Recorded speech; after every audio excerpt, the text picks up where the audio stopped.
Ito ang inyong kalakbay, Brother Joseph Paniligan. Kalakbay, ikaw ba isang Katoliko? Marami ka bang katanungan sa pananampalataya na meron ka ngayon? Ikaw ba ay nalilito? Halika, sama-sama nating lakbayin, tuklasin ang pananampalataya na meron tayo ngayon.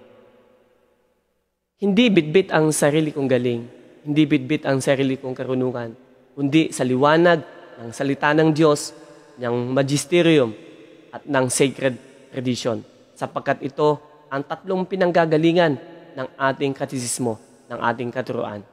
Ang magisterium, ang sacred tradition, at ang Biblia o salita ng Diyos. Halika kapatid, maglakbay tayo, tuklasin natin ang hiwaga at ganda ng ating pananampalatayang Katoliko. Magandang gabi, magandang umaga sa iyo, kalakbay.